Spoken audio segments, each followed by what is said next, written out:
What's the difference between a winning landscaping proposal and one that loses to the competition? I'm Kyle Racky, CEO of Proposify. As the proposal experts, we work with some of North America's top landscaping firms to help them create and close proposals that impress their clients, beat the competition, and grow their revenue. I'm going to teach you everything you need to improve your proposal process to win bigger deals faster and stop competing on price alone. So before we dig into it, let's talk about why proposals matter in the first place. Why not just send a napkin sketch? Why not send a quote to your prospect when they want to know how much your services cost? Well, you can do that. But here's the thing, landscaping is a huge investment.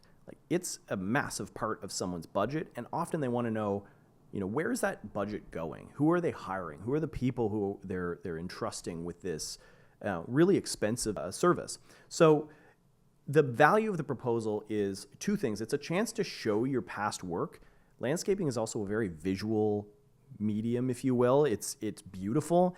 And so, your chance to show your work in a visual format can go a long way towards winning the deal, but it's also a chance to reinforce your positioning. A lot of landscapers don't realize, or maybe don't think about the positioning as being a thing. It's not just a value statement that you put on, the homepage of your website. The positioning is really the whole strategy for how do you separate yourself from competing services and who is your ideal customer. So there's a lot of different ways to position yourself, but the point, and I'm going to go through a few of them, but the point here is that you want your positioning to flow through your entire proposal. Again, it's not just one statement, it's how you position yourself in the mind of your buyer. So here's some different ways that you might think about positioning yourself if you haven't already. One is specializing in a niche. So even landscapers can have a specialty in healthcare facilities, corporate campuses, retail centers, hospitality properties, a lot of different types of businesses that might hire a landscaping company, and you might be the best at doing one particular type of work. You can also specialize in sustainable landscaping, so offering eco-friendly or green landscaping solutions, like low watering landscaping, native plantings, rainwater harvesting, organic treatments. These can all appeal to businesses that care a lot about the environment and want to hire somebody who specializes in this. Another way to position yourself could be customization and tailored plans. So you might offer really personalized landscaping design and maintenance based on the unique needs of the property. That just set apart from competitors offering more generic packages, more standardized solutions. Another way that you could position yourself is with technology. So it could be the smart irrigation systems that you use. It could be, drones and AI for landscaping assessment. There might be some really cool technology that you're using to deliver a result, and that can make you stand out from competitors. Another way to position yourself could be just with the visual appeal and aesthetic appearance. Again, landscaping it's just a beautiful thing. You're literally beautifying somebody's property. And, if you believe strongly that your work is leagues better than most competitors, then showing those photos and the videos in your proposal can be a way that you stand out from everyone else. There's a lot of different ways that you might think about positioning yourself as a landscaping business, but these are just some ideas to think about if you haven't already, and make sure that this content is a part of your proposal. Now let's get into the structure of a proposal. So as you can see here, there's a list of different sections that you'll want to include in a proposal. I'm going to go through each of these one by one. To start with, make sure that you include a cover in your proposal. You might think why does it matter? Just get into it. It's the first thing that a buyer's going to see. This is also a great chance to show off photography of your past work. So including a cover, maybe multiple images of some of your past work, that's going to make you stand out and just show a beautiful first impression to a potential buyer. You can also include their logo.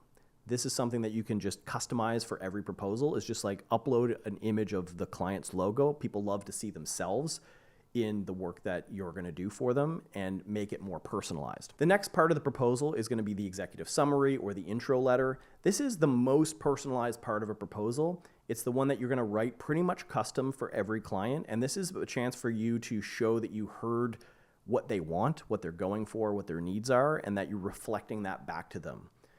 It's a chance to show that you've heard them, and if possible, include a video of you walking through this proposal. A lot of times you can't get in front of everybody who's going to make a decision. There's a buying committee or there's somebody who holds the keys to budget, and they're not always going to take a meeting with you, or they haven't been a part of the sales process. So if you can shoot a video of you walking through it, they're going to hear your voice, they're going to see you, you're going to be able to clarify certain things in the proposal so there's no confusion, and this can be a more helpful way to win the deal versus just solely relying on text and images.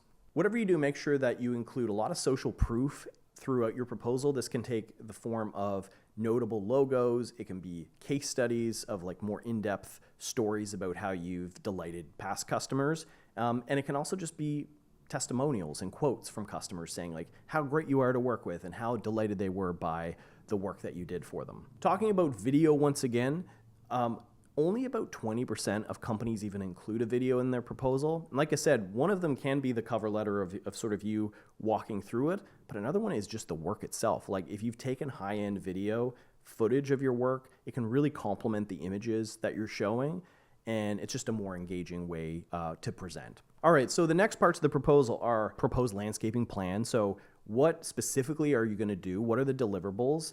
You might also want to include like a site map showing them what part of their property you're going to include in the work. Then we get into pricing, and pricing, there's a lot to it, and I'm going to try to cover as much of it as I can.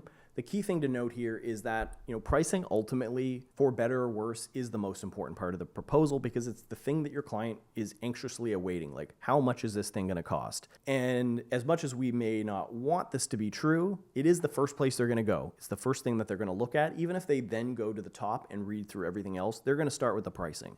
So you have to make sure that the pricing doesn't turn them off or confuse them. Ideally, if you've got pricing right, it's like a buyer goes and they look at it and say, yeah, that's exactly what I expected, or ideally it's even a little bit less expensive than I thought it was going to be.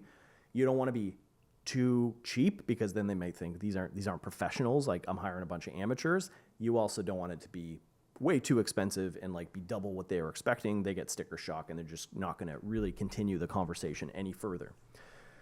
So the pricing model is really important to get right. And one of the biggest mistakes that we see is that companies use their own internal operational calculation of cost in order to present to the end buyer. And that's a huge mistake because really your internal method of pricing should stay internal. It's not how buyers perceive the value of what they're getting. So for example, like if you're just looking at hourly rate, it's one of the most ineffective ways to price, because people almost always expect that if you price by the hour, you're going to take longer to do the job just so that you can milk it for price, even if that isn't the case. Now, it's easy for you to track internally, but it's not really aligned with the value that you're offering. The next best way to price would be flat rate or fixed pricing. So this would be you've taken a little bit of time during the estimating process to sort of look at what the client wants and figure out how much is this going to cost to deliver, and then you give it to them as one end price and say, this is how much it's going to cost. Now, for this to work, you have to make sure you don't lose money on it, so you've got to make sure that you do a good job during the estimation process. And if a project takes longer or it's more complicated, you're probably going to eat some of those costs. If you do a good job in the scoping, then you can always go back to the client if they're asking for things above and beyond what they had originally asked for and say, well, actually, this is going to cost more. But the great way of doing flat or fixed pricing is it's one single price. The buyer ideally knows exactly what they're getting, and you're able to deliver that at a profit to your own business. Another way to do pricing would be square foot pricing. Again, if that's what the buyer expects and what they want, then that can be a good way to do it. They might just have a huge property that's massive, and so they need to see that like the more they want, the more they're going to pay for it. But it may not account for the complexity of the job, which can vary, even on similarly sized properties, for example, sloped areas or difficult access points. So you got to be a little bit careful with this pricing model.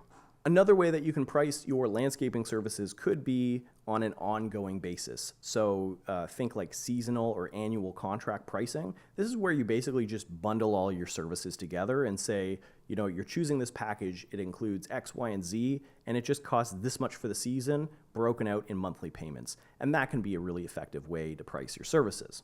Whichever way you choose to price, make sure that it is clear to the buyer what value they're getting, that it aligns with what their expectations are in terms of price point, and it shouldn't be an issue. And once they go and see that pricing, they'll ideally go through the rest of the proposal to see what else they're getting. You just have to make sure that you end the proposal with a next steps. So in marketing, they call this a call to action, a CTA, which is what do I do next? And your proposal shouldn't just end there at the pricing. It should also say, to move forward, you either need to sign here or you need to email us and accept this proposal, but there should be some action that the reader of the proposal needs to take to move ahead. And ideally, you've worked in your e-signatures in the proposal, maybe a contract as part of the proposal, so that they can just sign off in one simple step, pay you, and you can start working for them. I want to end without talking about how price and content alone is not going to get you the job. It's actually also how quickly you send the document to your buyer. So a lot of times people will take too long in the estimation process. It might take a couple weeks to get pricing in front of them, and you really have to capture a buyer or a prospect while they're hot, while they're interested and they want your service. If you take too long, people can go cold, they can cool off, and then suddenly when they finally get your proposal, they've already moved on. Maybe they're starting to work with your competitors. Speed is one of the best ways to close a deal, even if all else is the same. If they're not necessarily the better offering or the cheapest offering or whatever it happens to be, you're just the one that made it super easy for them because when they were interested, you got the proposal in their hands. The only way to do this is with a really standardized process, ideally a template that has all of your product services, team bios, work examples in one place that you can just quickly remove what's not needed and get it to them quickly. The mistake that a lot of businesses make is there's no process. It's all haphazard. So everybody's just going to whatever the last document they sent was, copying and pasting. They'll usually miss important details or they're put in the wrong client name, and embarrassing things like that happen. So having a standard process is going to make this a whole lot easier. If you're curious about what we do at Proposify, it's software that helps businesses like yours be able to send out winning proposals, get more control and visibility into their proposal process, and ultimately win more deals. You can go to the website proposify.com, check it out, sign up for a free trial, and if you're a bigger team, be sure to sign up and request a demo.